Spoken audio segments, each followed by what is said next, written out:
course, whenever we discuss the labour market and put that up for review, costs associated with the labour force as well, we speak about how it impedes our competitiveness. And time again, we hear it's not so much that, but an issue of productivity that's coming to bear more so than anything else. Give us an update on where we stand on productivity levels right now at South African companies.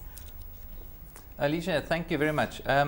Basically, from all the industries that we've been working in, and we've been working in financial services, retail, basically in government and also in manufacturing and mining, we are looking at around about, depending on the industry, but between 50 and 60%. That still hasn't changed over the last while. We are really, when we talk about labor productivity, we really do not know how to make our labor more effective and efficient. One of the problems we have is that our labor is pacing, so they look busy, but we don't really know how effective they are, and the whole issue about costs per unit just goes up and up and up. So yes, we are not a labor, can we say, a high productivity environment. We don't have that. You say that the research spans across industries, and you've had a focus on everything from financial to resources to retailers as well. Are some industries, though, more prone to lower levels of productivity than others? Basically, yes, we have found that in the government sectors, when we talk about the labor productivity, they are slightly lower than the rest. But you'll be surprised to know that financial services productivity, when it comes to the labor component, is standing on average about 50%. So those are the two that really stand out for us as areas that are of concern to ourselves as a company. Then the others are a little bit better. We found manufacturing and is around about 60 going up to 65. And the mining industry is about the same as the manufacturing. Mm-hmm. But overall, the labor productivity of a country is not good. What are some of the biggest barriers to productivity? Well, basically, in essence, there is no proper measurement of what productivity should be about.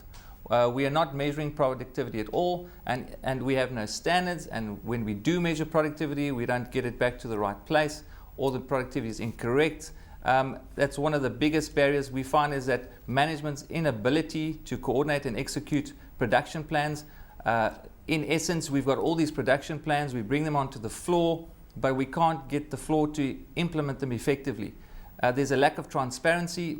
In many cases, we found that the labor force on the floor don't actually even know what is expected of them. They're just told to implement and do this. And the other thing is that there is just poor first-line supervisory skills. In many cases, and in certain companies that we've worked at, the skills level is so poor that they don't grasp productivity as an issue.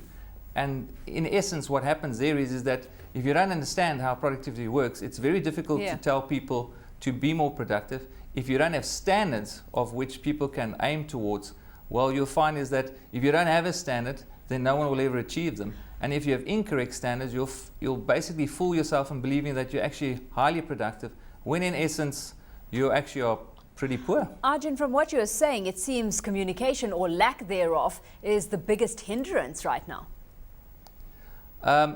I would say there's two huge hindrances. The one is if there's no standards. That means people don't actually know what they're supposed to aim for. So you've got to first give them something to aim for.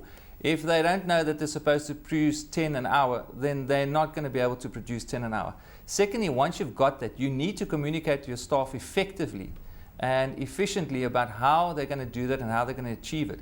And you've got to give them the tools. It doesn't help that we tell people to be more productive, but they don't have the skills or the tools available to do it. We've got to support them with the tools. We've got to support them with management skills to achieve this. And tools in the form of management skills, but also technology. And what's surprising from the report that you've released is that even where you've got companies being equipped with highly sophisticated technology, they're also operating at 50% of their potential levels. So to what extent is that a surprise for you?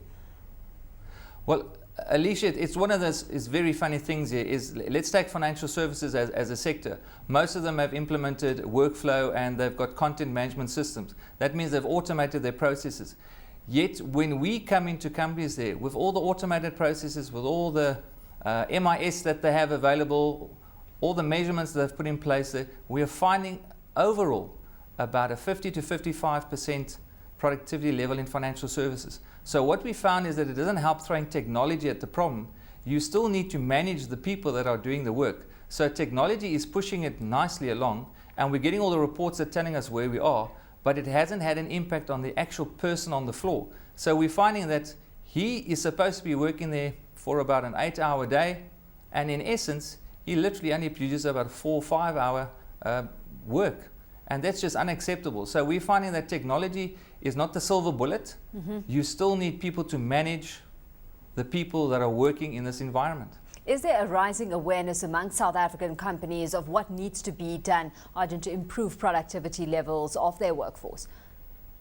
No, definitely there is. Definitely, we're finding that there's more and more companies taking a more structured, and we'll call it a production management approach towards how they do things. And that is, they understand is that there's pressures, especially now when the downturn in the global economy and when the wave potentially might hit us or has already started to hit us, is people are saying to themselves, you know what, we got to focus more on doing the basics right. And productivity is really about doing the basics right. And we're finding there's a huge awareness around this now. People are tweaking and twisting. They're trying to make sure that they get the most out of the day.